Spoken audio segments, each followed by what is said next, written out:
The hungry glint in Oriana Willoughby's eyes wasn't one Lucas Reed would soon forget, nor the way her trembling hand had extended that crusty half-loaf of bread to him back in 1873.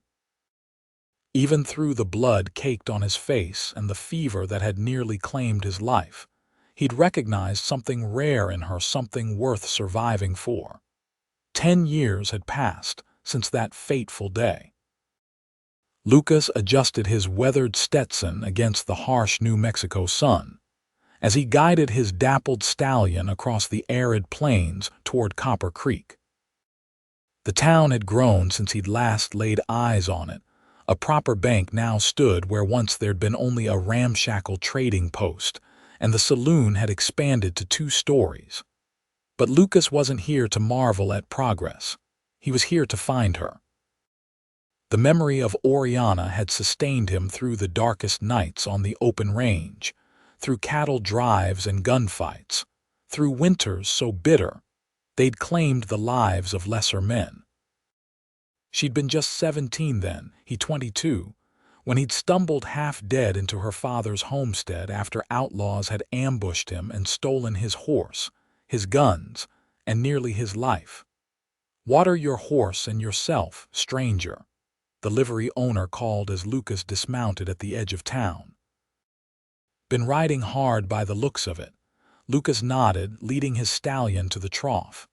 "Copper Creek's looking prosperous. Railroads coming through next year. Got folks thinking we're the next Denver." The old man chuckled.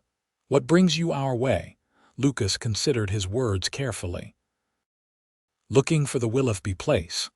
The livery owner's face darkened. "Old man Willoughby passed 3 winters back. The daughter runs the bakery now, down on River Street. Though if you're carrying trouble, mister, best ride on. Miss Oriana's well-respected here." "No trouble," Lucas said, meeting the man's gaze. "Just an old debt to settle." The smell of fresh bread guided Lucas as surely as any map could have. He tied his horse at the hitching post outside a whitewashed storefront with Willoughby's Bakery painted in neat blue letters across the window. Through the glass, he could see a woman with honey-brown hair pinned loosely at her nape, her back to the door as she arranged pastries on a shelf. The bell above the door announced his entry. She turned, a practiced smile ready on her lips that froze when her eyes met his. "Lucas Reed," she whispered, the small basket of rolls nearly slipping from her fingers. "Miss Willoughby," he replied, removing his hat. "I see you're still making bread." The shock in her eyes gave way to something warmer, something that made his heart quicken. "And I see you're still alive to eat it. Thanks to you." A young boy of perhaps 8 years burst through the curtain separating the shop from the back room. "Ma, Mrs. Patterson wants to know if the special order is—" He stopped, staring up at the tall stranger.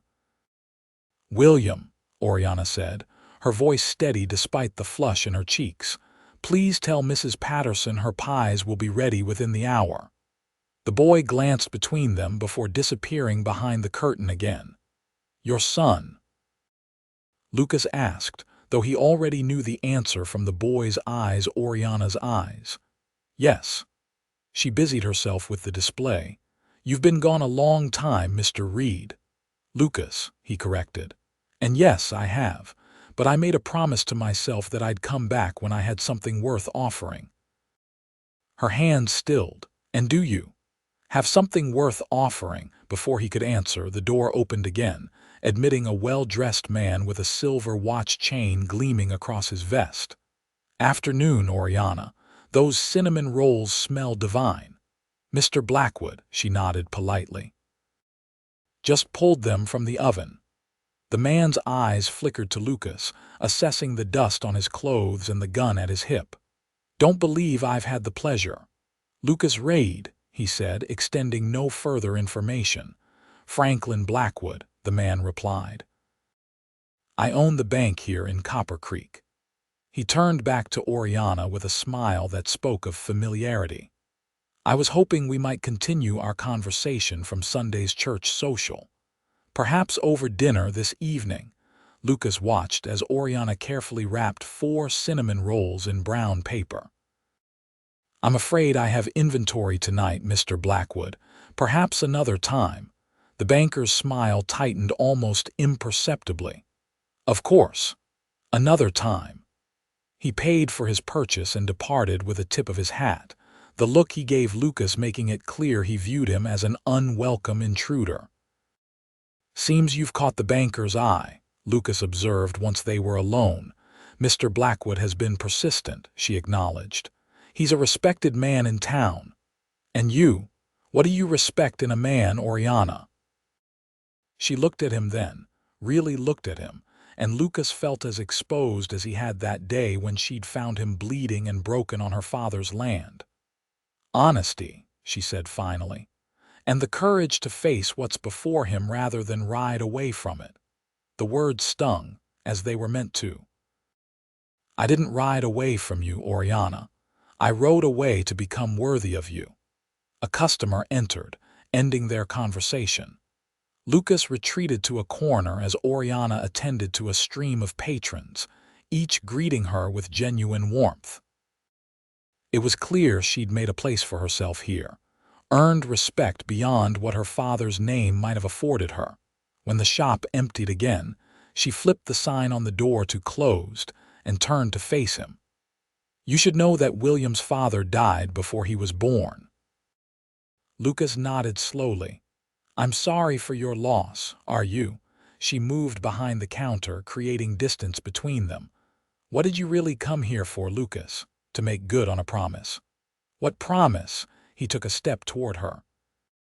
"The one I made to myself while I was lying in your father's barn, fever struck and half dead. That if I survived, I'd become a man who could stand before you with honor. A man who could protect you rather than need your protection." "I didn't need protecting then," she said, though her voice had softened. "And I don't now. Maybe not. But a man needs purpose, Oriana. You gave me bread when I was starving. You gave me shelter when I was lost. But most of all, you gave me something to live for." Her eyes glistened. 10 years is a long time to hold onto a memory, Lucas. Some memories define a life.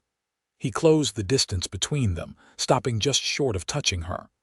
"I own land now. Good land with water rights and grazing enough for 1,000 head of cattle. Built a house with my own hands. Proper walls, glass windows. Even a room just for books, because I remembered how you loved to read. You built all that for a girl who gave you bread." The disbelief in her voice was tinged with something else, hope, perhaps. "I built it for the woman who saved more than my life that day. The woman I've loved every day since." The curtain rustled and William peeked out. "Ma, is he going away too?" Oriana's face softened as she looked at her son. "William, this is Mr. Reed. He's an old friend." Lucas knelt to the boy's level. "Pleased to meet you, William. That's a fine name." "It was my grandfather's," the boy said proudly. "I knew your grandfather," Lucas said. "He was a good man." William studied him with solemn eyes. "Did you know my pa too?" Oriana tensed, but Lucas met the boy's gaze steadily. "No, son, I didn't have that honor." The boy seemed to accept this, nodding before asking, "Do you know how to fish?" "Ma says my pa was going to teach me, but then he went to heaven instead." "William," Oriana began, but Lucas interrupted gently. "I do know how to fish, and how to track deer and read the stars to find your way home." William's eyes widened. "Could you teach me? If your mother permits it, I'd be honored." Oriana's hands twisted in her apron. "William, go finish your lessons. Mr. Reed and I need to talk." Once the boy had gone, she turned to Lucas with fire in her eyes. "Don't make promises to him you don't intend to keep."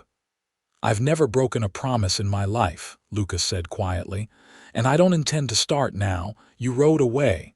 I told you I would come back." "You told my father," she corrected. "Not me, never me." The pain in her voice cut deeper than any knife. "I was wrong," he admitted. "I should have spoken to you directly. But I was half out of my mind with fever, and when I saw you sitting by my bedside, reading to me night after night, I knew I loved you. And I knew I had nothing to offer you but trouble and danger. So you left. So I left to make myself into a man who could stand beside you without shame, who could protect you from the kind of men who'd left me for dead." Oriana moved to the window, staring out at the street. "After you left, my father fell ill. I nursed him for 2 years before he passed. By then, I'd taken over most of the baking. It was his dream to open a proper shop in town, so I did. I built this place with my own hands too, Lucas." "I never doubted you could," he said, joining her at the window. "You were always the strongest person I knew." "Not always," she whispered. "There were nights I prayed you'd come back, and mornings I cursed your name for leaving." Lucas dared to touch her then, just his fingertips against her arm. "I'm here now, if you'll have me." She turned to face him, tears glistening in her eyes. "You can't just ride in after 10 years and expect—" "I expect nothing," he interrupted gently. "I only hope. Hope that the girl who once shared her bread with a stranger might find it in her heart to give that same stranger a chance to share his life with her. And if I say no, then I'll respect your decision, but I'll also be in town for a while, settling some business. Long enough, perhaps, for you to get to know the man I've become." The silence between them stretched, filled with a decade of unspoken words. "You can take William fishing," she finally said. "Sunday after church." It wasn't forgiveness, wasn't acceptance, but it was a beginning. Lucas nodded, settling his hat back on his head. "Sunday it is." As he turned to leave, she called after him. "Lucas, where are you staying?" "Haven't decided yet.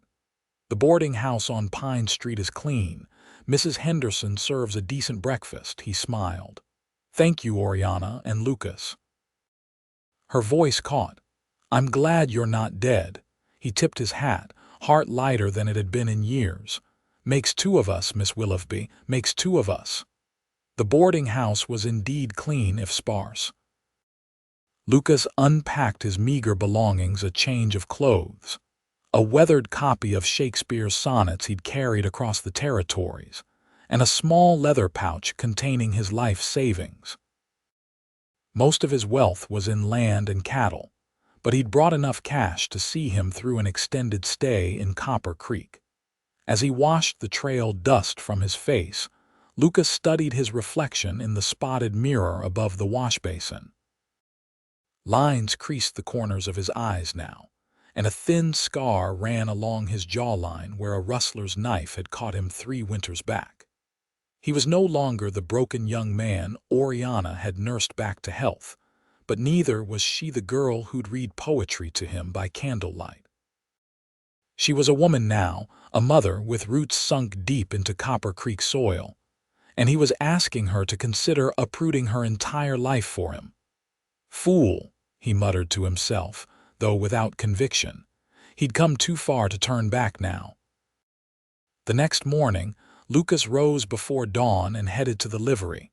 If he was going to stay in town, his horse would need proper care. "Morning," he greeted the livery owner, who introduced himself as Hank Miller. "That's a fine stallion you've got," Miller observed as Lucas brushed down the dappled gray. "Morgan stock, Morgan and something else," Lucas confirmed. "Bought him as a colt from a breeder in Colorado. He's carried me through blizzards and desert heat without complaint." "Smart eyes," Miller noted. "What do you call him? Poet?" The old man raised an eyebrow. "Unusual name for a cowboy's mount." Lucas smiled slightly. "Named for someone who helped me once." After settling arrangements for Poet's board, Lucas set out to explore the town properly. Copper Creek had indeed grown since his last visit. Besides the bank and expanded saloon, there was now a proper schoolhouse, a doctor's office, and even a small hotel advertising modern conveniences for the discerning traveler. As he passed the bank, the door opened and Franklin Blackwood emerged, pausing when he spotted Lucas. "Mr. Reed, is it?" The banker's smile didn't reach his eyes. "Settling in. Just getting acquainted with the town," Lucas replied evenly. "And how long might we expect the pleasure of your company?" "Hard to say. I have some business interests to explore." Blackwood fingered his watch chain. "Interesting. Copper Creek is a peaceful community, Mr. Reed. We value that peace." The implication was clear enough. "I'm not looking for trouble, Mr. Blackwood." "Good to hear. Though I confess curiosity about your connection to Mrs. Willoughby." "Miss," Lucas corrected automatically. "Indeed, an oversight on my part." Blackwood's expression hardened slightly. "Miss Willoughby is a respected member of our community. Her late husband was my business partner." Lucas kept his face carefully neutral, though the revelation struck him like a physical blow. "I wasn't aware she'd been married." "Briefly," Blackwood confirmed, watching Lucas's reaction. "Nathan was killed in a stagecoach robbery before their son was born. A tragedy. I've done my best to look after his interests since then." "Commendable," Lucas said, his mind racing. Oriana had said William's father died before he was born, but she hadn't mentioned marriage. Why would she mislead the town? And why would Blackwood lie about a business partnership with a man who never existed? Indeed. "Well, good day, Mr. Reed." Blackwood tipped his hat and continued down the boardwalk. Lucas watched him go, a sense of unease settling in his gut. Something wasn't right, and he intended to find out what. His investigations would have to wait, however. He'd promised to see Oriana on Sunday, and that was still 2 days away. In the meantime, he needed to familiarize himself with the territory.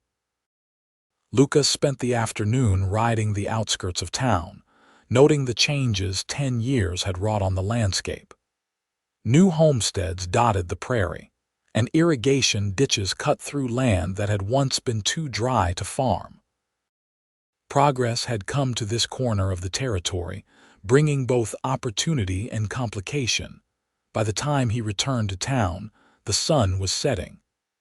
As he approached the boarding house, he spotted Oriana walking with William, a basket over her arm. Without conscious thought, Lucas altered his course to intercept them. "Evening," he called, tipping his hat. William's face lit up. "Mr. Reed, Ma's taking me to deliver bread to Mrs. Watts. She broke her leg falling off her porch." "That's very kind of you both," Lucas said, looking to Oriana. "May I accompany you?" She hesitated only briefly. "If you wish." They walked in silence for a moment before William broke it. "Mr. Reed, do you have a horse?" "I do. His name is Poet." "That's a funny name for a horse," the boy giggled. "William," Oriana admonished gently. "It's all right," Lucas assured her. "It is an unusual name. I named him after your mother, actually." Both Oriana and William looked at him in surprise. "Ma's not a poet," William said, confused. "She used to read poetry to me," Lucas explained, "when I was very ill. Like when I had the fever last winter and Ma read to me?" William asked, just like that. The boy considered this seriously. "Could I meet your horse sometime?" "I don't see why not," Lucas replied, glancing at Oriana for permission. She nodded slightly. "Perhaps after church on Sunday before your fishing lesson." They arrived at a small house at the edge of town, where an elderly woman greeted them from her chair on the porch, her splinted leg propped on a stool. "Oriana, dear, you're an angel, Mrs. Watts exclaimed, then peered curiously at Lucas.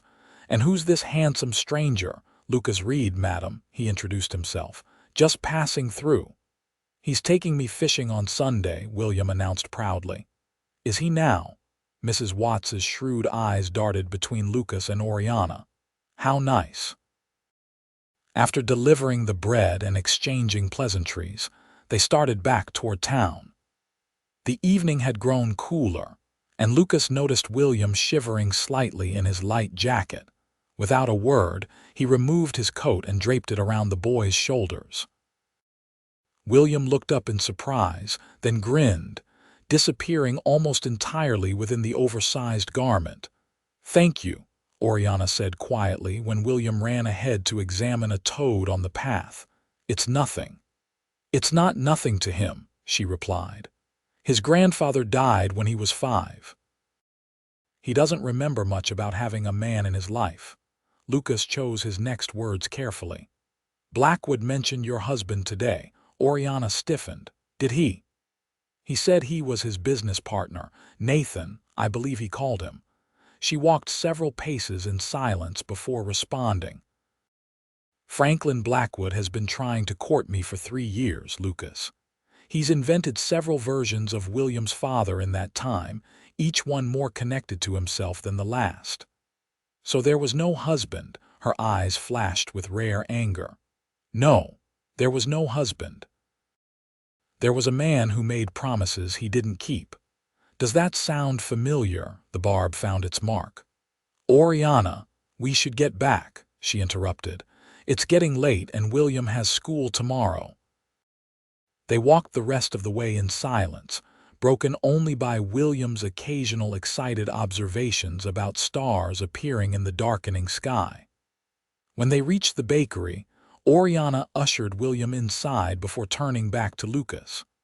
"Sunday, after church," she said, her voice softer now.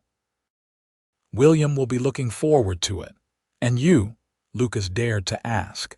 A ghost of a smile touched her lips. "Good night, Lucas." He watched her close the door, the light from within casting her silhouette against the curtain as she moved away. It wasn't the reunion he'd imagined during those long nights on the trail, but it was something. A beginning, perhaps. Sunday couldn't come soon enough. The church bell rang out across Copper Creek, summoning the faithful to worship. Lucas, dressed in his best shirt and newly brushed coat, stood uncertainly at the back of the gathering crowd. It had been years since he'd attended a proper service, and he felt distinctly out of place among the well-dressed townspeople. He spotted Oriana and William near the front steps, her honey-brown hair tucked beneath a modest blue bonnet that matched her dress. William, scrubbed clean and squirming in a stiff collar, caught sight of Lucas and waved enthusiastically. Lucas returned the wave, earning curious glances from several parishioners. Before he could make his way toward them, Franklin Blackwood appeared at Oriana's side, offering his arm with practiced gallantry. Lucas watched as she politely declined, guiding William into the church with a hand on his shoulder instead. The service was mercifully brief, the young pastor's sermon on forgiveness striking Lucas as particularly pointed, though he knew it was merely coincidence. When the congregation filed out into the sunshine, William broke away from his mother and raced toward Lucas. "Is it time to go fishing now?" he asked eagerly. "If your mother approves," Lucas replied, looking up to find Oriana approaching at a more sedate pace. "We should have dinner first," she said. "I've packed a basket. We can eat by the creek before you start your lesson." The simple inclusion of "we" sent a surge of hope through Lucas's chest. "That sounds perfect." They collected Poet from the livery, William's eyes growing round at the sight of the magnificent stallion. "He's so big. He's gentle, though," Lucas assured him, lifting the boy so he could stroke Poet's velvety nose. "Would you like to ride him to the creek?" William looked to his mother for permission, practically vibrating with excitement when she nodded. "Just be careful with him," she cautioned as Lucas settled the boy in the saddle before mounting behind him. "Always," Lucas promised, extending his hand to help her up. She hesitated only briefly before accepting, settling sideways on the horse in front of him, her skirts arranged modestly over her legs. With William securely between them, Lucas guided Poet through town toward the creek that gave Copper Creek its name. He was acutely aware of Oriana's warmth against him, of the faint scent of cinnamon and flower that clung to her hair. For the first time in 10 years, Lucas felt something close to peace, The creek burbled merrily as they spread a blanket beneath the shade of a cottonwood tree. Oriana unpacked cold chicken, biscuits, and apple pie, while Lucas fashioned a simple fishing pole for William from a straight branch, some twine from his saddlebag, and a hook he always carried for just such purposes. "Now," he instructed, showing William how to bait the hook with a worm they'd dug from the soft earth near the water. "The trick is to be patient. Fish don't like to be rushed." "Like Ma when she's making bread," William observed seriously.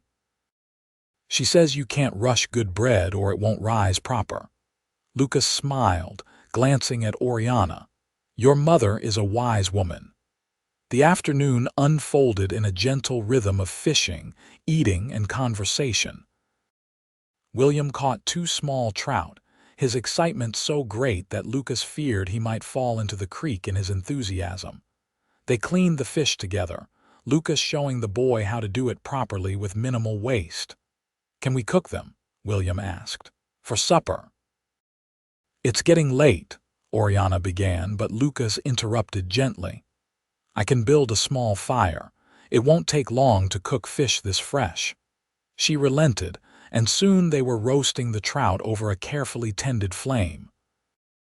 As the sun began its descent toward the horizon, casting long shadows across the grass, William's eyelids grew heavy. "I think someone's worn himself out," Oriana murmured as the boy nodded off against Lucas's shoulder. "It's been an eventful day," Lucas agreed, carefully shifting so William could rest more comfortably. They sat in companionable silence for a while, watching the play of firelight on the water. "Thank you," Oriana said finally. "For today, William hasn't been this happy in a long time." "Thank you for allowing me to be part of it," Lucas replied. "He's a fine boy, Oriana. You've done well with him." She looked away, her profile gilded by the setting sun. "It hasn't always been easy being a mother without a husband. People talk." "Let them talk," Lucas said fiercely. "You've built something remarkable here. The respect those people have for you, that's earned, not given."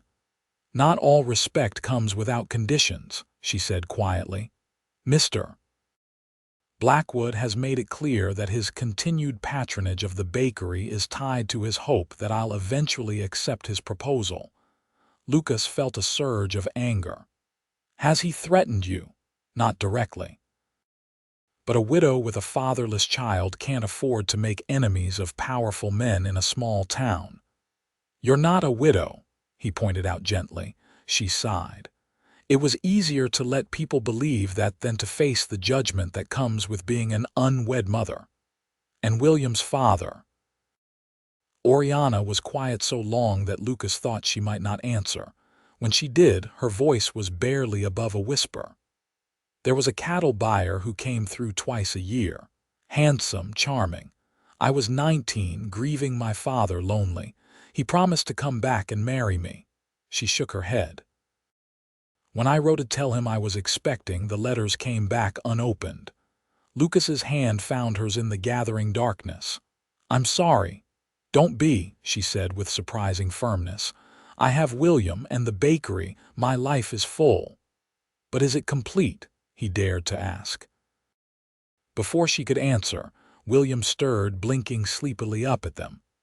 "Did I miss supper?" Oriana smiled, the moment broken. "No, sweetheart, the fish is just ready now." As they ate their simple meal under the first emerging stars, Lucas made a silent vow. Whatever it took, however long it might be, he would prove to Oriana that not all men rode away, that some promises were kept, that she deserved a love as steady and true as she herself was.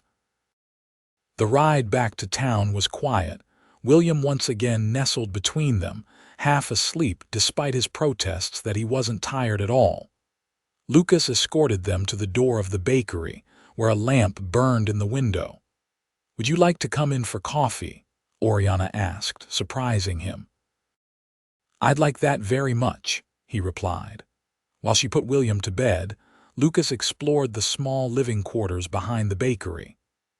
The space was modest but immaculately kept, with shelves of books lining one wall and simple but attractive furnishings. It spoke of care and pride, of a woman who had made the best of what life had given her. When Oriana returned, she found him examining a framed daguerreotype on the mantel, an older man with kind eyes and a serious expression, standing beside a younger Oriana. "My father," she explained, handing him a cup of coffee. "That was taken about a year before he passed. He was a good man," Lucas said. "I never properly thanked him for taking in a stranger." "He always believed in helping those in need," Oriana said, settling into a chair by the small hearth. "He's the one who taught me to bake, said it was a way to bring comfort to people even when words failed." Lucas sat across from her, cradling the warm cup between his hands. "Your bread certainly brought me comfort when I needed it most."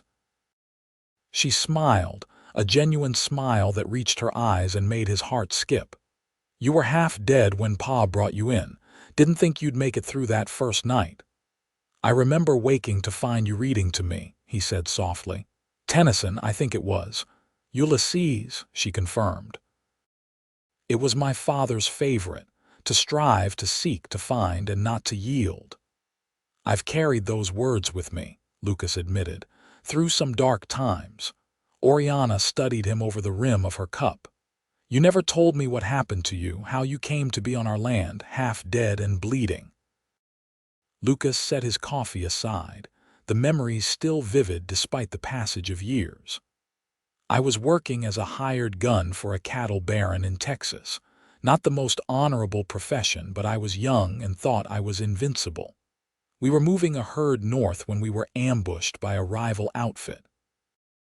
My employer was killed, along with most of the men. I took a bullet in the shoulder and another grazed my head." He touched the thin scar at his hairline unconsciously. "I managed to get on my horse and ride, but the attackers pursued me across the territory. By the time I lost them, I was delirious with fever from the infected wound. The last thing I remember before waking in your father's house was my horse stumbling and falling. I thought I was dead for sure." "Why didn't you tell us this when you recovered?" Oriana asked. "Shame, mostly," Lucas admitted. "I wasn't proud of the man I was then, and I feared the men who'd attacked us might still be looking for survivors. I didn't want to bring that danger to your door, so you left." "So I left," he agreed. "But not before promising your father I'd return when I'd made something of myself, something worthy of his daughter." Oriana set her cup down with a soft clink. "And now you have." "I hope so," Lucas said. "I've spent 10 years building a life I wouldn't be ashamed to offer you. A cattle ranch in Wyoming territory. Good land, a solid house. It's not fancy, but it's honest work." "Wyoming is a long way from Copper Creek," she observed. "It is," he acknowledged, "which is why I've been thinking of selling it." Her eyes widened in surprise. "Selling? But you said you'd worked for years to build it." "Some things are worth more than land," Lucas said simply. "If your life is here, then perhaps mine could be too." Oriana looked away, her fingers tracing the pattern on her cup. "That's a significant sacrifice to make for someone you barely know anymore." "I know enough," he countered gently. "I know you're still the woman who nursed a stranger back to health without expecting anything in return. I know you've raised a fine son on your own, built a business from nothing. I know your laugh still sounds like music, and your eyes still hold the same kindness they did 10 years ago." Color rose in her cheeks.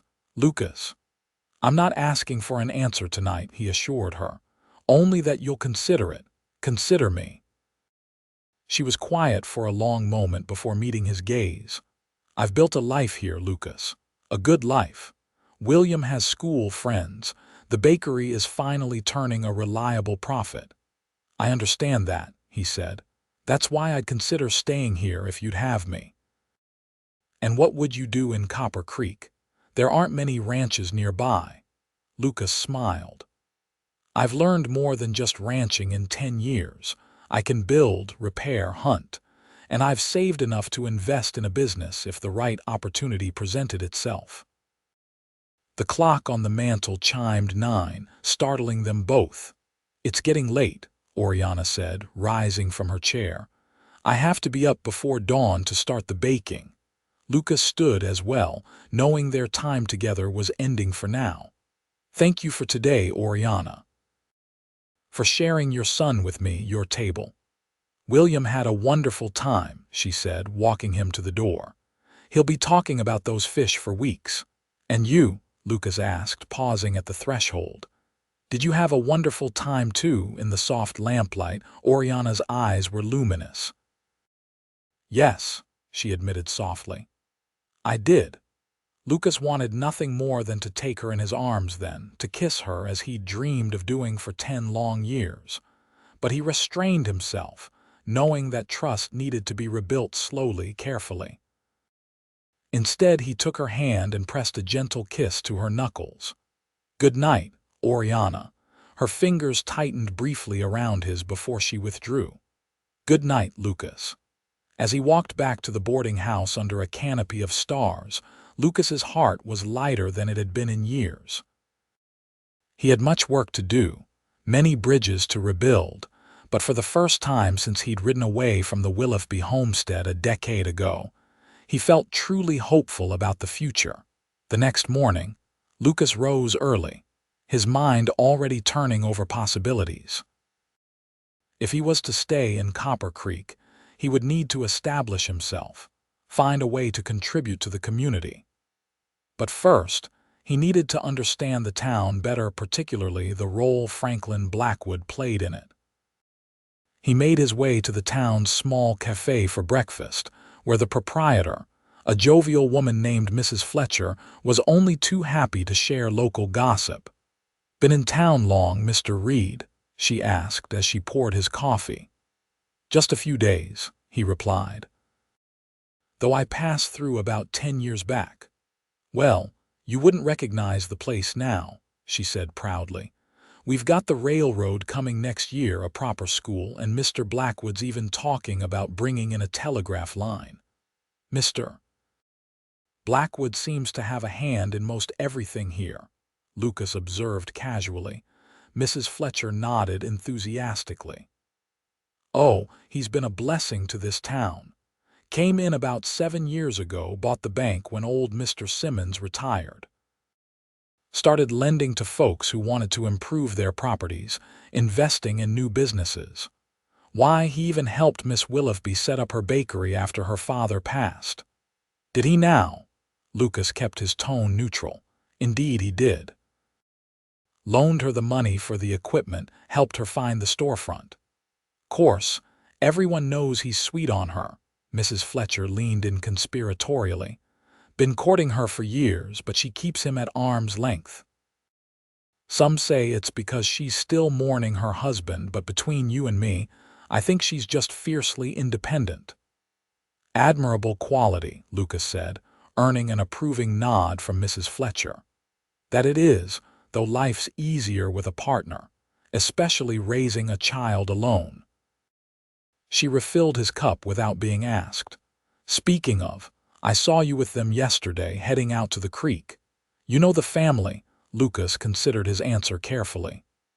"Miss Willoughby and her father helped me when I was in need years ago. I've come back to repay the debt."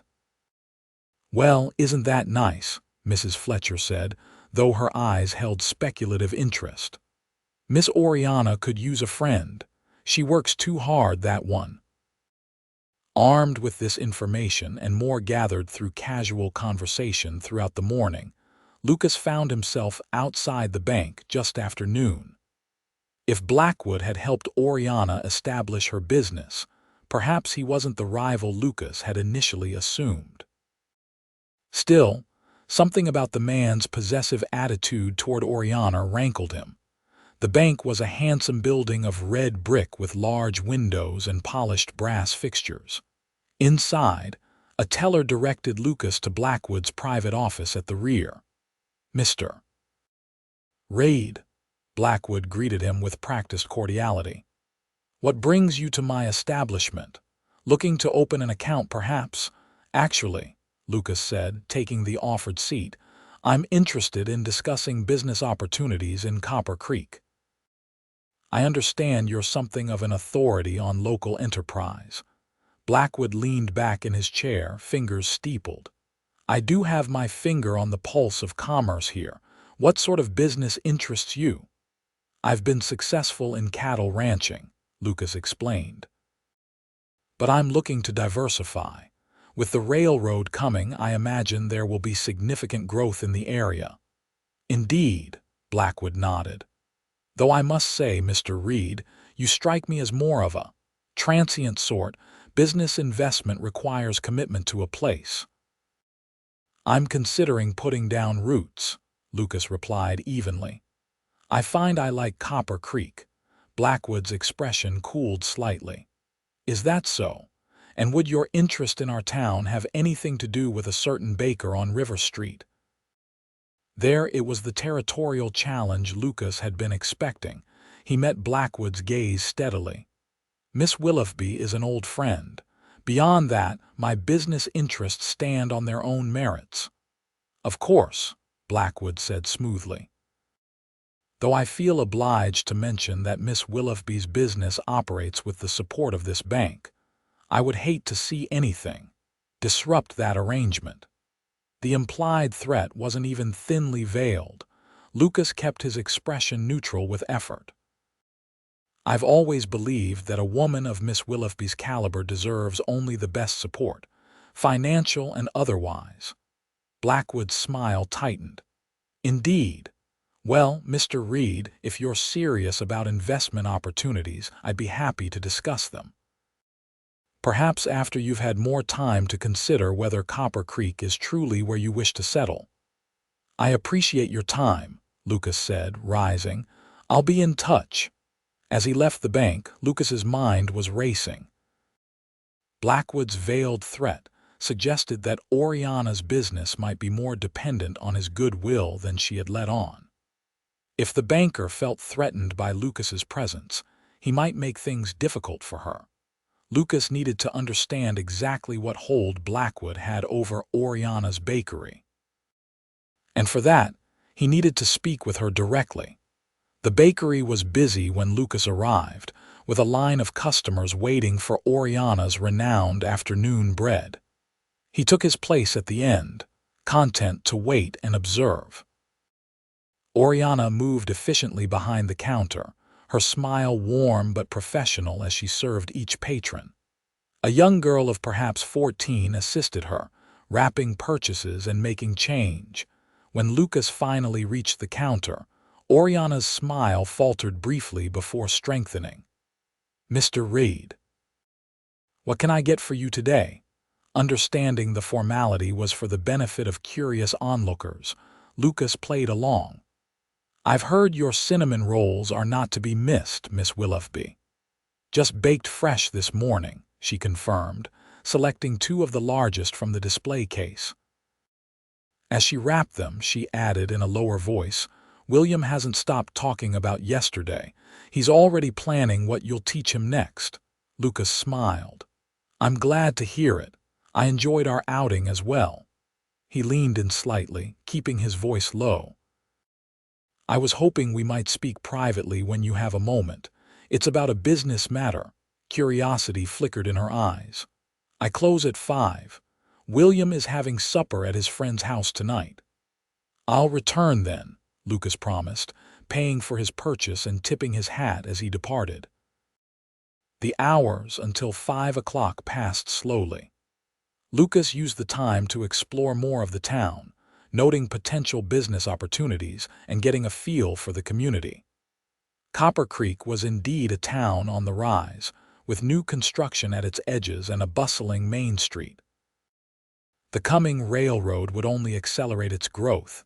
When he returned to the bakery, Oriana was just turning the sign on the door to "closed." She admitted him with a slightly nervous smile. "Would you like some tea?" she offered. "Or coffee?" "Tea would be fine," Lucas said, following her to the small parlor behind the shop. As she prepared the tea, Lucas took in the cozy space anew. A child's drawing was pinned to the wall, a stick figure family consisting of a woman, a boy, and what appeared to be a horse. The domesticity of it made his heart ache with longing. "You said you wanted to discuss a business matter," Oriana prompted as she handed him a steaming cup. Lucas nodded, gathering his thoughts. "I had a conversation with Blackwood today. He implied that your bakery operates with his financial support, and that his support might be withdrawn if he were displeased." Oriana's face paled slightly. "He said that, not in so many words, but the implication was clear." Lucas set his cup down. "Oriana, I need to understand what hold he has over you and this business." She was quiet for a long moment, absently stirring her tea. "When my father died, I had very little money. The homestead was mortgaged, and what savings we had went to his medical care. I sold the land to pay off the debt, but it wasn't enough to start the bakery." "So Blackwood loaned you the money," Lucas surmised. Oriana nodded. "He was new in town then, eager to establish himself. The terms seemed reasonable. I had 3 years to repay the loan with interest." "And did you?" "Repay it?" "Almost," she said, a hint of pride in her voice. "I've paid back the principal and most of the interest. But last year, just as I was about to make the final payment, there was a fire in the storeroom. Nothing serious, but it damaged some equipment and supplies." "Let me guess," Lucas said grimly. "Blackwood offered to extend the loan to cover the repairs." "Yes, and I had no choice but to accept. The new terms are less favorable." "How so?" She looked away. "The interest rate is higher. And there's a clause that allows him to call in the full amount if certain conditions aren't met." "What conditions?" Lucas asked, though he suspected he already knew. "It doesn't specify exactly. It's worded as maintaining the good standing of the business within the community. But he's made it clear that his continued patience is tied to my willingness to consider his suit." Anger rose in Lucas's chest. "That's coercion, Oriana." "It's business," she countered, though without conviction. "And I have William to think about if I lose the bakery." "How much do you still owe?" Lucas asked directly. She named a sum that, while substantial, was well within his means. "Let me pay it off," he said without hesitation. Oriana's head snapped up. "Absolutely not." "Why not? I have the money. It would free you from his influence." "And put me in your debt instead." She shook her head firmly. "I won't trade one form of obligation for another, Lucas." "It wouldn't be like that," he protested. "Wouldn't it?" Her eyes flashed. 10 years ago, you couldn't bear to be in my debt. You rode away rather than face it." "Why would you expect me to feel differently?" The parallel struck him forcefully. "You're right," he admitted after a moment. "I was wrong to suggest it." Her expression softened. "I appreciate the offer truly, but this is my burden to bear." "There must be another way," Lucas insisted. "Could you refinance the loan with another bank? Perhaps in the next town." "I've thought of that," she sighed. "But the nearest bank is 40 miles away and they'd want collateral I don't have." Lucas considered the problem from another angle. "What if we were partners?" "Partners?" She repeated, confused. "In the bakery," he clarified. "I invest as a silent partner, giving you the capital to pay off Blackwood. In return, I receive a percentage of the profits. A purely business arrangement." Oriana studied him skeptically. "You want to invest in a bakery?" "You're a cattleman, Lucas." "I'm a man looking for a new start," he corrected. "And your bakery is clearly successful. It's a sound investment." She was quiet for a long moment, considering. "I would maintain full control of daily operations." "Absolutely." "I wouldn't presume to know the first thing about baking." "And this would be a proper legal arrangement, with contracts drawn up by a lawyer of your choosing," Lucas confirmed. Oriana's fingers drummed thoughtfully against her teacup. "I'll need time to think about it." Of course, Lucas agreed, relieved she hadn't rejected the idea outright. Take all the time you need. Their conversation shifted to lighter topics than William's schooling, the town's preparations for the coming railroad, memories of the homestead where they'd first met. As the evening deepened, Lucas found himself reluctant to leave, savoring the simple pleasure of Oriana's company. When he finally rose to go, she walked him to the door. "Lucas," she said hesitantly, "about your offer. Thank you. Not many men would see a woman-owned bakery as a sound investment." "Not many men have tasted your bread," he replied with a smile, "or seen the line of customers at your door every day." She laughed softly, the sound warming him from within. "Good night, Lucas. Good night, Oriana." As he walked back to the boarding house, Lucas's mind was busy formulating plans. Partnership in the bakery would be a start, but he needed to establish himself in Copper Creek more firmly if he hoped to build a future here. And he needed to neutralize whatever threat Blackwood posed to Oriana's security and happiness. For the first time in 10 years, Lucas had someone worth fighting for.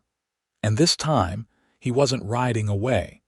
The following days fell into a pattern. Lucas would visit the bakery each morning for coffee and fresh bread, often helping Oriana carry flour sacks or repair minor issues around the shop. In the afternoons, he explored business opportunities in town, speaking with merchants and tradesmen about the community's needs and future prospects. William had taken to accompanying Lucas on his rounds whenever school and chores permitted. The boy was bright and curious, soaking up Lucas's knowledge of horses, tracking, and the natural world like a sponge. For his part, Lucas found unexpected joy in the role of mentor, rediscovering the world through William's eager eyes. A week after his proposal of partnership, Oriana approached him as he finished his morning coffee at the bakery. "I've been thinking about your offer," she said, sliding into the seat across from him. Lucas set his cup down, giving her his full attention. "And I'd like to accept," she said, her voice steady though her fingers fidgeted with her apron. "But I have conditions." "I'm listening." "First, I want everything in writing as you suggested. Second, your investment buys you 30% of the business, no more.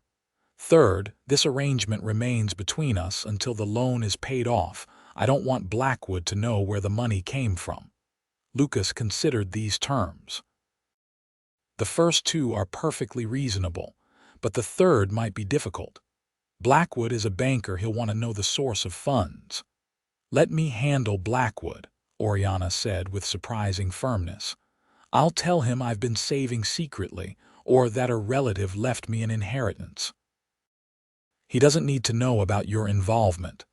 Lucas wasn't entirely comfortable with the deception, but he understood her reasoning. "Very well. When would you like to proceed?" "I've already spoken with Mr. Donovan, the lawyer. He can draw up the papers tomorrow." Her efficiency surprised and impressed him.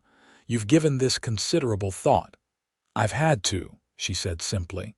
"Running a business alone means making hard decisions quickly." Lucas reached across the table, covering her hand with his. "Not alone anymore, Oriana." The warmth in her eyes made his heart race. "No," she agreed softly, "not alone." The partnership agreement was signed the following day in Mr. Donovan's modest office. The lawyer, a balding man with spectacles perched on his nose, clearly had reservations about the arrangement but kept them to himself after Oriana firmly stated her wishes. "Well," he said, affixing his seal to the document, "that concludes our business. Miss Willoughby, Mr. Reed, I wish you both success in your endeavor." As they left the office, Lucas asked, "How do you plan to approach Blackwood?" "I've already sent word asking for a meeting this afternoon," Oriana replied. "I think it's best if I go alone." Lucas frowned. "Are you sure?" "Blackwood doesn't strike me as a man who takes disappointment well." All the more reason for me to handle this privately, she insisted. If you're there, it might provoke him unnecessarily. Though it went against his instincts, Lucas respected her decision. At least let me walk you to the bank. She agreed to this compromise, and at 3 o'clock they stood outside the imposing brick building. Lucas handed her an envelope containing the cashier's draft for the full amount of the loan. "I'll be at the cafe across the street," he told her. "If you need me for any reason, just step outside." Oriana nodded, squaring her shoulders. "This won't take long." Lucas watched her disappear into the bank, a strange mixture of pride and anxiety churning in his gut. He settled at a table in the cafe with a clear view of the bank's entrance, ordered coffee he didn't want, and prepared to wait. To his surprise, Oriana emerged less than 20 minutes later. Her face was flushed, but she held her head high as she crossed the street to join him. "Well," he asked as she slid into the chair opposite him. "It's done," she said, her voice tight. "The loan is paid in full. I have the receipt right here." She patted her reticule. "How did Blackwood take it?" Her mouth tightened. "About as well as you'd expect. He demanded to know where I'd gotten the money. I told him it was a private matter." "And he accepted that?" "Hardly," she scoffed. "He accused me of impropriety. Suggested I must have found a benefactor willing to pay for more than just my baking skills." Lucas's hands clenched into fists. "I should speak with him." "No," Oriana said firmly, placing her hand over his. "That's exactly what he wants, an excuse to paint you as a troublemaker." "The loan is paid, Lucas. I'm free of him financially. Let that be enough for now." Though it galled him to let Blackwood's insult stand, Lucas nodded reluctantly. "What happens now?" "Now," Oriana said, a genuine smile breaking through her tension, "I run my bakery without looking over my shoulder. And you, partner, help me expand it." The word partner sent a warm thrill through Lucas's chest. It wasn't the kind of partnership he ultimately hoped for, but it was a beginning, a foundation upon which something more might be built. Over the next few weeks, their business arrangement flourished into something deeper. Lucas used his carpentry skills to build new shelves in the bakery, expanding the display area. He ordered a larger oven from Denver, allowing Oriana to increase production. When she mentioned a desire to offer pies and cakes for special occasions, he converted part of the storeroom into a workspace dedicated to confectionery. William, watching their collaboration with interest, began to include Lucas in his drawings of the family. One evening, as Lucas was repairing a loose floorboard in the bakery, the boy proudly presented him with a picture showing 4 figures: Oriana, William, Lucas, and Poet the horse. "That's us," William explained unnecessarily. "A family." Lucas's throat tightened with emotion. "It's a fine drawing, William. May I keep it?" The boy nodded solemnly. "Ma says you might stay in Copper Creek. Is that true?" "I'm thinking about it," Lucas admitted. "Would you like that?" "Yes," William said without hesitation. "Then you could teach me to ride Poet properly, and how to build things, and maybe someday how to be a cowboy." "Those all sound like fine plans," Lucas agreed, ruffling the boy's hair. "But you should know that being a cowboy isn't always as exciting as the stories make it sound. It's mostly hard work and long days." William considered this seriously. "Is that why you're helping Ma with the bakery instead? Because it's not such hard work," Lucas chuckled. "I'm helping your mother because I care about her, and you. The work doesn't matter so much when you're doing it for people you care about. Like how Ma bakes extra cookies for me even when she's tired. Exactly like that." William nodded, satisfied with this explanation. "I'm going to help too. Ma's teaching me to knead dough." "A valuable skill," Lucas said solemnly. "Perhaps someday you'll run the bakery." The boy made a face. "Maybe, or maybe I'll be a cowboy anyway, even if it is hard work."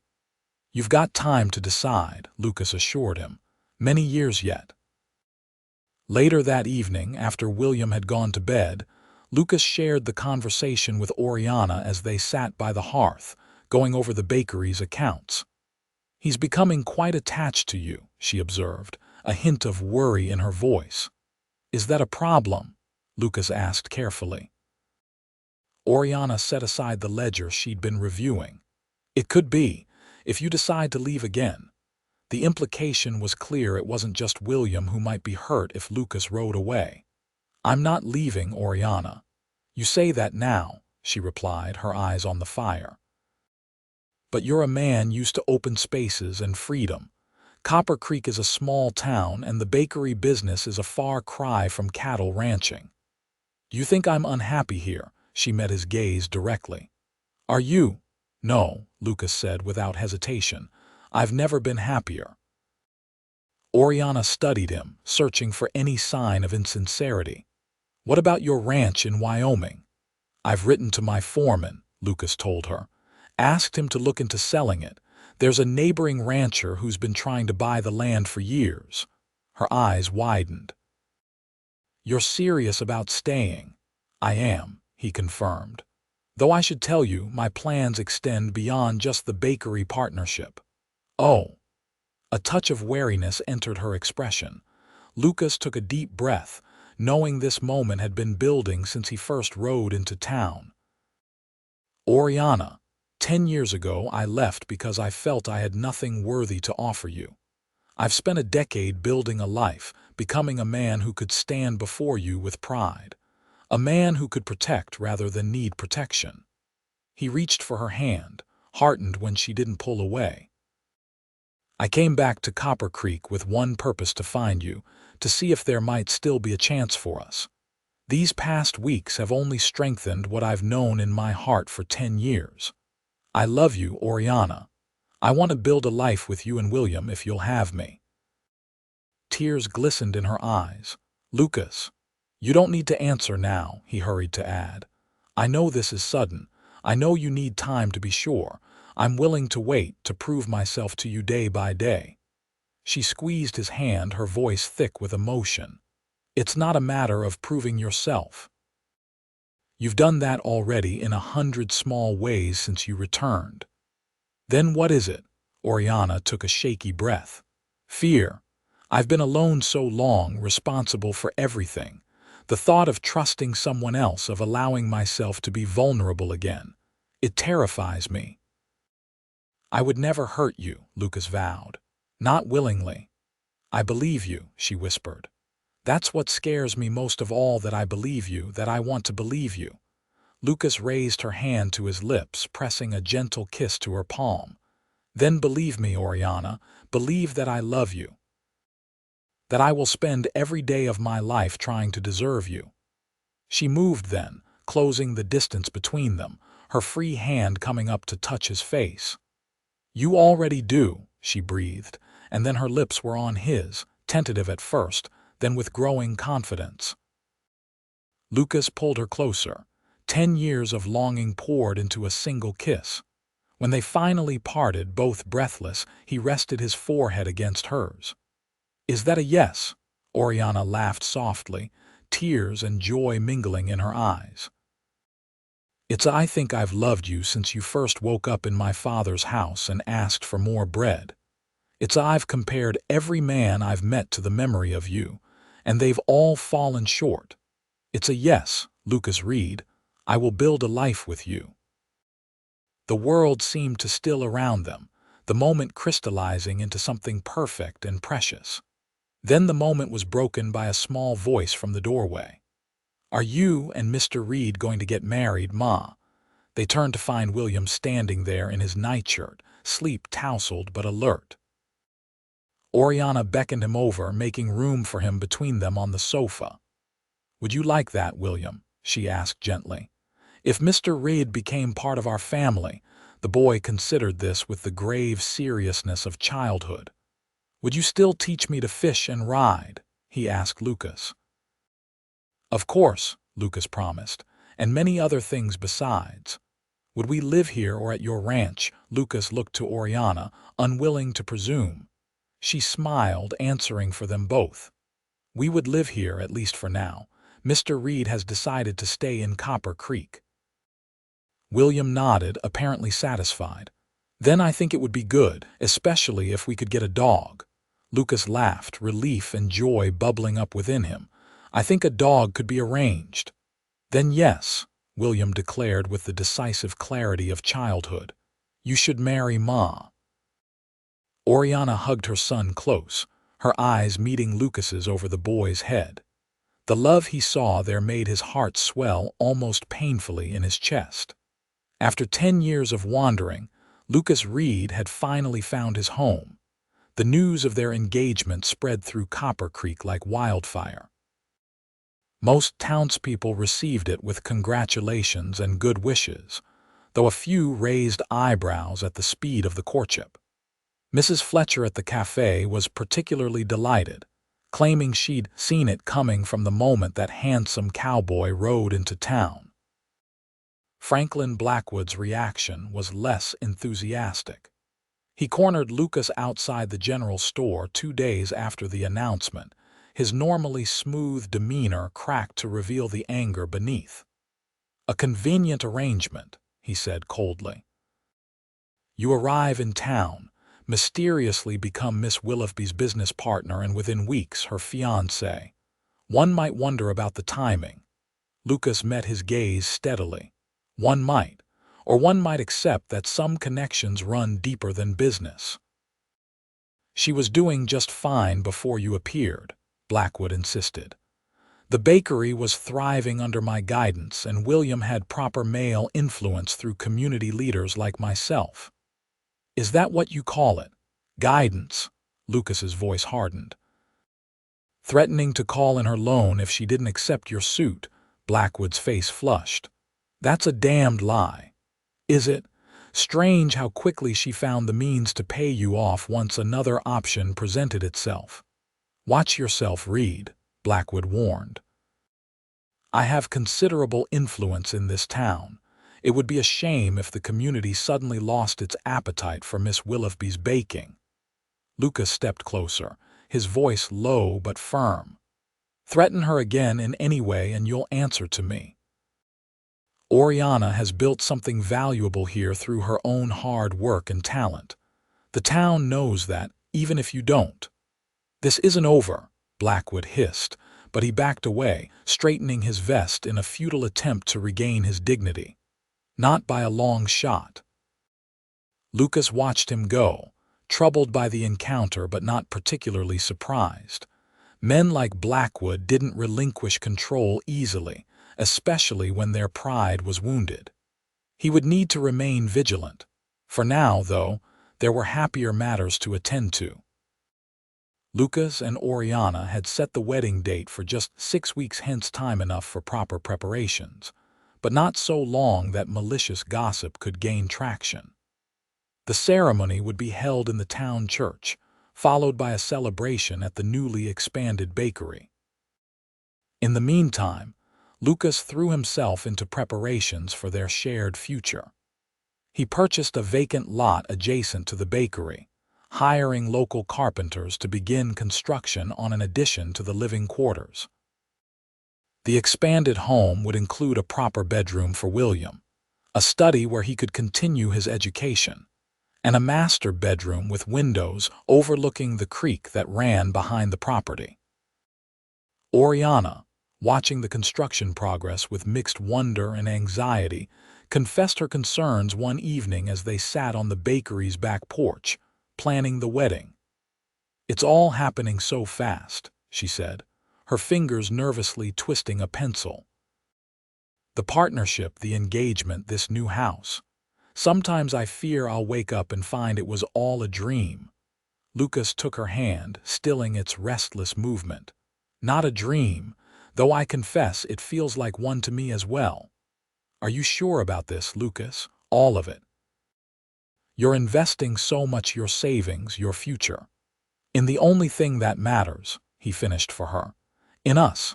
In the family we'll build together. She leaned against him, her head finding the hollow of his shoulder as naturally as if they'd sat this way for years. I never dared to hope for this. After William's father left, I told myself I was better off alone, that I didn't need a partner to make a good life for my son. And you didn't, Lucas agreed. You've proven that, but wanting someone and needing them are different things, Oriana. I don't want you to need me, I want you to choose me as I've chosen you. She tilted her face up to his, a smile playing at her lips. I've chosen you, Lucas Reed, now and always. Their kiss was interrupted by the sound of running footsteps as William burst onto the porch, clutching something in his hands. "Look what Mr. Miller gave me," he exclaimed, opening his palms to reveal a tiny, squirming puppy. "William," Oriana began, but Lucas laughed, reaching out to scratch the pup's ears. "Looks like we're getting that dog sooner rather than later," he observed.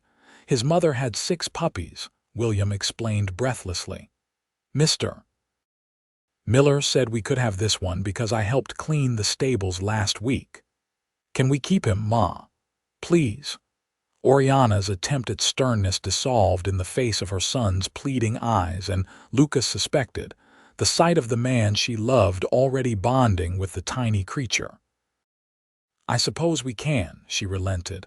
"But he'll be your responsibility, William. Feeding, walking, training." "I'll help," Lucas offered. "Every boy should learn to raise a good dog." William's face lit up. "What should we name him?" "That's for you to decide," Lucas said. "He's your dog." The boy considered the puppy seriously, his brow furrowed in concentration. "I think Scout, because he'll scout ahead for us on adventures." "Scout it is," Lucas agreed, ruffling William's hair. "A fine name for a dog." As William darted off to show his new pet the yard, Oriana shook her head fondly. "You're going to spoil him terribly, aren't you?" "Probably," Lucas admitted without remorse. "Is that a problem?" "No," she said softly. "It's one of the reasons I love you." The weeks leading up to the wedding passed in a blur of activity. The addition to the house took shape rapidly, with Lucas often working alongside the carpenters after the bakery closed for the day. Oriana sewed her wedding dress in the evenings, a simple but elegant creation of cream-colored silk ordered specially from Denver. William divided his time between school, helping in the bakery, and following Lucas like a shadow whenever possible. The boy soaked up knowledge like a sponge: how to hammer a nail straight, how to calculate the lumber needed for a project, how to train Scout to sit and stay. In the evenings, the 3 of them often sat together, Oriana mending or sewing, Lucas teaching William to read from books more advanced than his school primers.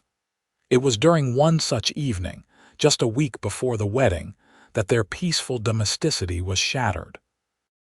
Lucas had gone to check on a noise outside Scout barking more insistently than usual, only to find the storage shed behind the bakery engulfed in flames. "Fire!" he shouted, racing back to the house. "Oriana, get William and get out. The shed's burning." Copper Creek had no formal fire brigade, but the townspeople responded quickly to the alarm. A bucket line formed from the creek to the bakery, men and women passing water hand to hand, while others used blankets to beat at the flames threatening to spread to the main building. Lucas worked alongside them, his face streaked with soot, his hands blistered from the heat. When the last ember was finally extinguished, the shed was a charred ruin, but the bakery itself had been saved with only minor damage to its rear wall. "Thank God," Oriana whispered, standing with William and Scout at a safe distance. "The flour, the sugar, everything was in there." Lucas surveyed the damage grimly. "This wasn't an accident." "What do you mean?" she asked, but her eyes said she already knew. "The fire started on the outside wall, not near the stove or lamps," Lucas explained quietly, keeping his voice low so William wouldn't hear. "And there's a smell of coal oil."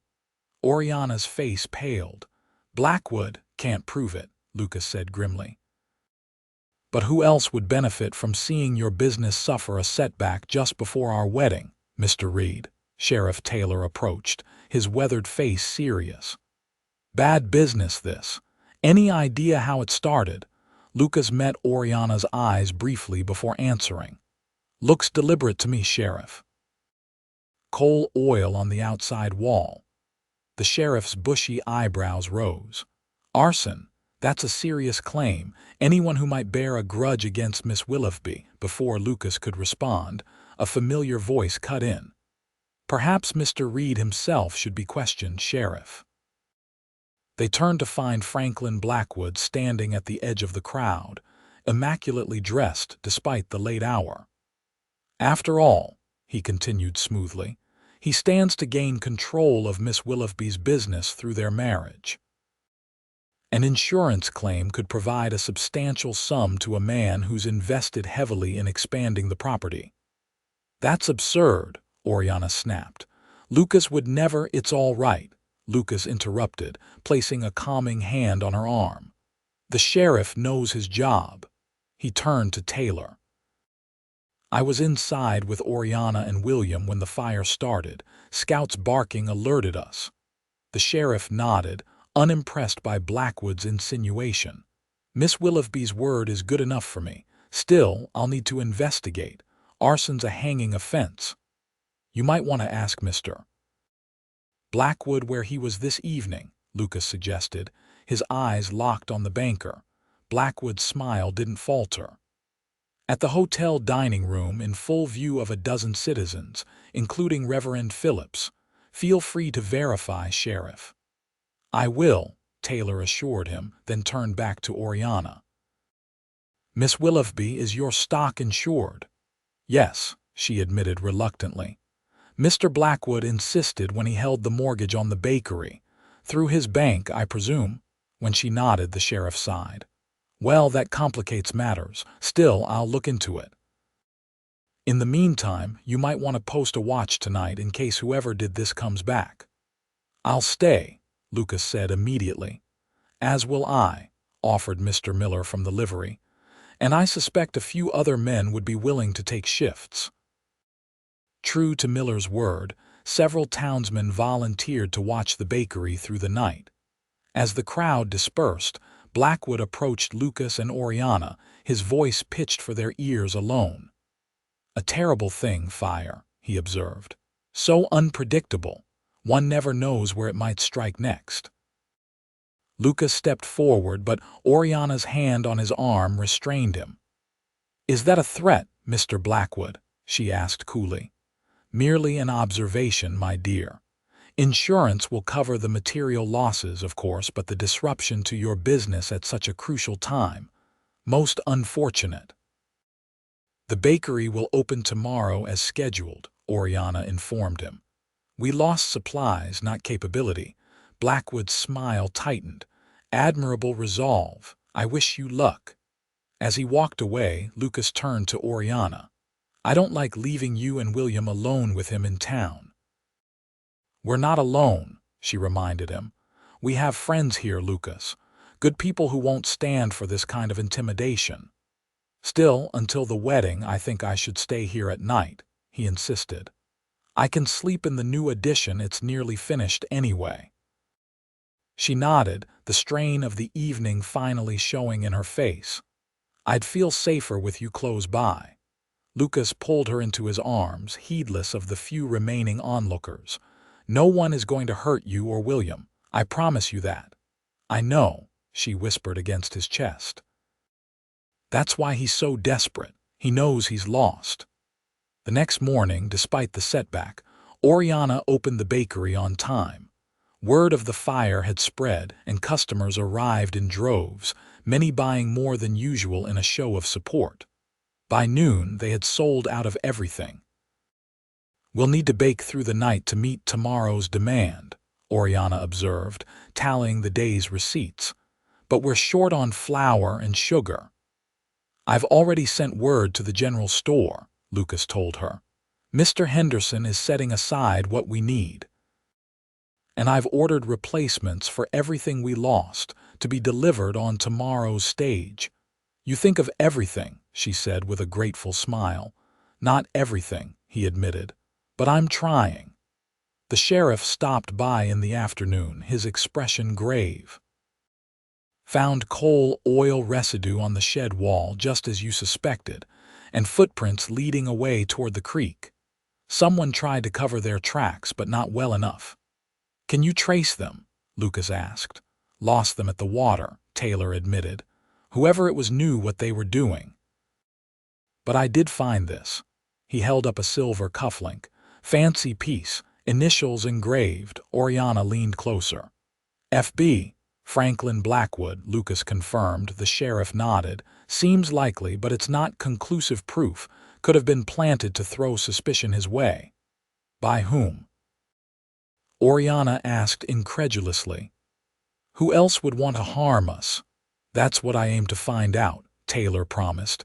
In the meantime, keep your eyes open, and that watch you posted. I'd continue it through the wedding and a few days beyond. After he left, Oriana sank into a chair, the weight of everything finally catching up with her. Perhaps we should postpone the wedding, she suggested, until this is resolved.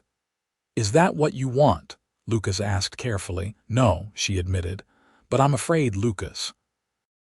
Not for myself, but for William. For you. What if Blackwood tries something worse next time? Lucas knelt before her, taking her hands in his. Then we'll face it together.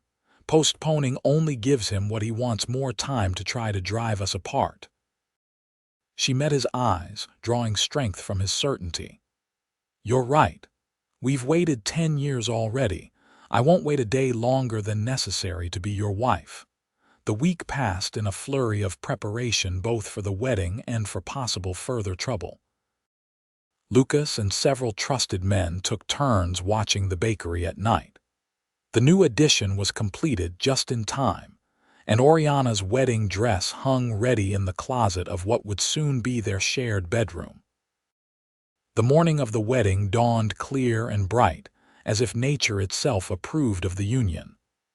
Lucas, who had spent the night at the boarding house as a concession to tradition, was up before sunrise, too nervous and excited to sleep.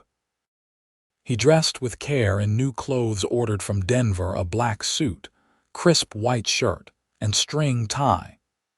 His boots were polished to a shine, and he'd even trimmed his beard and had his hair cut the day before. Looking in the mirror, he barely recognized himself. Gone was the trail-worn cowboy, replaced by a respectable businessman and soon-to-be husband and father. As he walked to the church, townspeople greeted him with smiles and good wishes. Even those who had been skeptical of the hasty courtship seemed to have come around, won over by Lucas's obvious devotion to Oriana and William. The church was filled to capacity when Lucas took his place at the altar, Miller at his side as best man.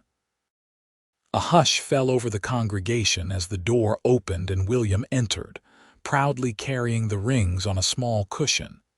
He was followed by Mrs. Fletcher's daughter as maid of honor, and then, framed in the doorway, was Oriana. Her cream-colored dress was simple but elegant, her honey-brown hair adorned with a crown of wildflowers rather than a formal veil. She carried a bouquet of prairie roses and looked, to Lucas's eyes, like an angel descended to earth. Time seemed to slow as she walked toward him, their eyes locked in a promise more binding than any vows they might speak.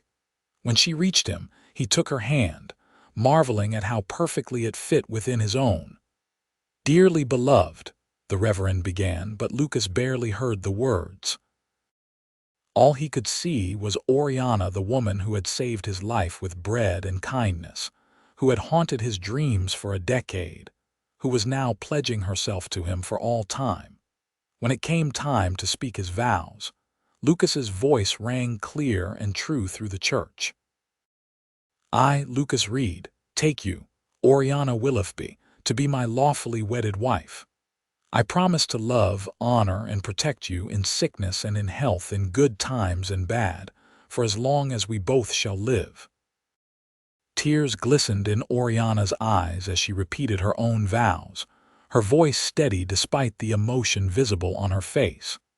When William stepped forward with the rings, the boy's solemn pride brought smiles to every face in the church. "By the power vested in me," the reverend concluded, "I now pronounce you husband and wife. You may kiss the bride." Lucas gathered Oriana into his arms, pouring 10 years of longing and promise into a kiss that remained proper only through the greatest exercise of restraint. The church erupted in applause and cheers, none louder than William's delighted whoop. As they turned to face the congregation as husband and wife, Lucas scanned the crowd instinctively. Franklin Blackwood was notably absent, a fact that both relieved and concerned him. But this was no time for worry. Today was for celebration. The reception at the bakery was a joyous affair.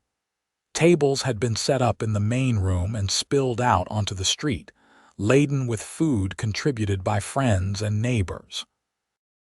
Oriana's wedding cake, a magnificent 3-tiered creation she had somehow found time to bake herself, stood as the centerpiece. Lucas found himself surrounded by well-wishers, accepting congratulations and introductions to distant relatives and friends he hadn't yet met. Through it all, he kept Oriana's hand firmly in his, as if afraid she might disappear if he let go. William circulated proudly, informing anyone who would listen that he had a father now and a dog, and soon they would all live in the new addition that Mr. Reed, my pa, he corrected himself with glee, had built for them.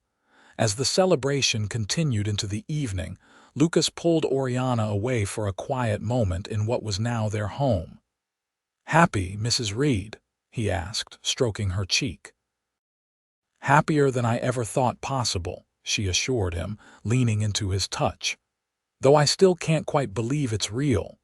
"Believe it," he murmured, pulling her close. "I've waited 10 years to make you my wife. I intend to spend at least 10 times that making you glad you said yes." Their kiss was interrupted by a commotion from the front of the bakery. Breaking apart reluctantly, they returned to find Sheriff Taylor at the door, his expression grim. "Sorry to interrupt the festivities," he said, tipping his hat to Oriana, "but there's been a development." "Blackwood's gone missing." "Missing?" Lucas repeated. "Since when?" "No one's seen him since yesterday afternoon. His housekeeper says he never came home last night and he wasn't at the bank this morning. His horse is gone from the stable." "Good riddance," someone muttered from the crowd. The sheriff shook his head. "It's not that simple. His office was ransacked and the bank safe was open, empty." A murmur of alarm spread through the gathering. Many of those present had their life savings in that bank. "How much was taken?" Lucas asked. "According to the teller, at least $20,000, maybe more," Oriana gasped. "All those people's money." "The bank's insured," Taylor assured her. "Depositors won't lose their savings, but Blackwood's disappeared with a small fortune." Lucas frowned. "You think he planned this all along?"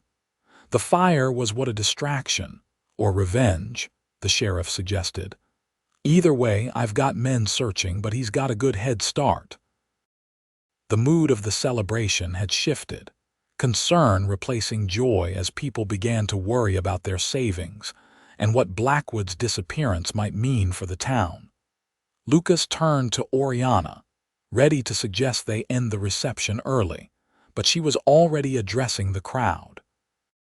"Friends," she called, her voice clear and confident. "This news is troubling, but the sheriff assures us our money is safe. Today is still a day for celebration, not just of our marriage, but of our community. The very community that came together to save our bakery from fire, that has supported us through difficult times. Please stay and celebrate with us. Tomorrow, we can worry about Mr. Blackwood." Her words had the desired effect, lightening the mood and redirecting attention to the festivities at hand. As music started up again and conversation resumed, Lucas looked at his new wife with undisguised admiration. "You continue to amaze me, Oriana Reed," he said softly. She smiled, the name still new and wonderful to her ears. "We've waited too long for this day to let Franklin Blackwood ruin it." As the evening deepened into night, guests gradually departed, offering final congratulations and well wishes. William, exhausted from excitement and unaccustomed late hours, had fallen asleep on a bench, Scout curled at his feet. Lucas lifted the boy gently, carrying him to his new room in the addition. Oriana followed, turning down the covers so Lucas could settle William into bed. Together they stood watching their son, for Lucas thought of him as such now sleep peacefully, untroubled by the day's dramatic turns. "He never even stirred," Oriana whispered as they slipped out, closing the door softly behind them. "He feels safe," Lucas observed. "As he should." They moved to their own new bedroom, the furniture Lucas had crafted gleaming in the lamplight. Oriana touched the quilt on the bed, her mother's work, preserved for years for just such an occasion. "It's perfect," she said softly. "All of it." Lucas moved behind her, his hands resting lightly on her shoulders. "You're perfect," he corrected, pressing a kiss to the nape of her neck.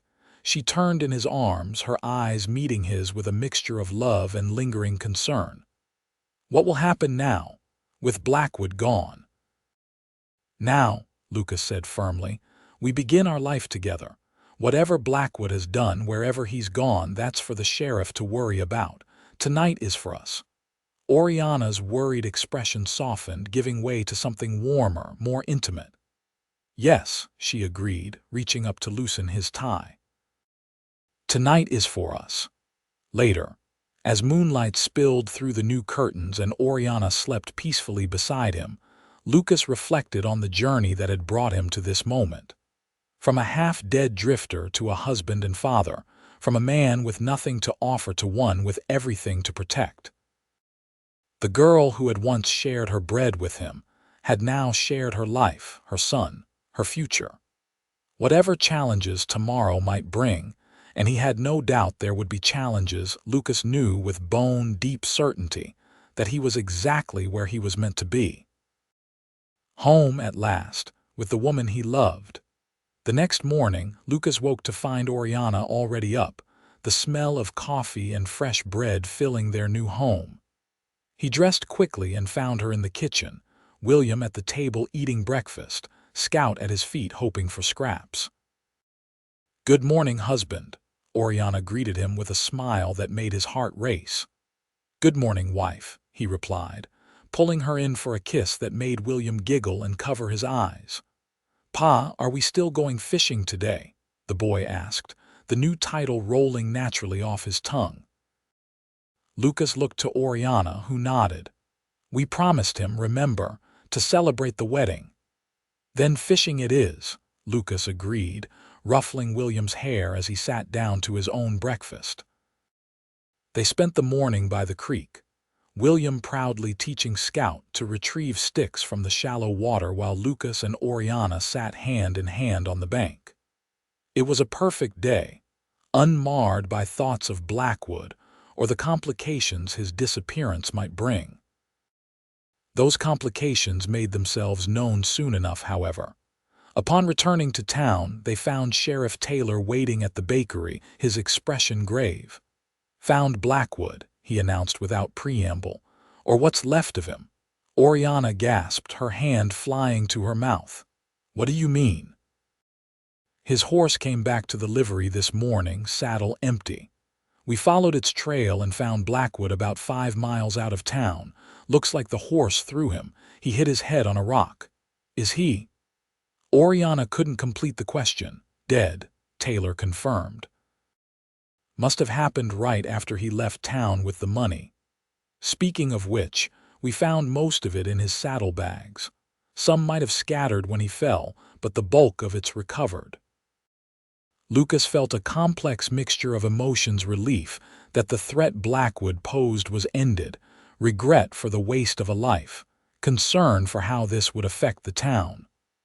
"What happens to the bank now? Board of directors will have to decide," Taylor said. "Blackwood had partners back east who own controlling interest. They'll likely send someone to take over operations." "And the investigation into the fire?"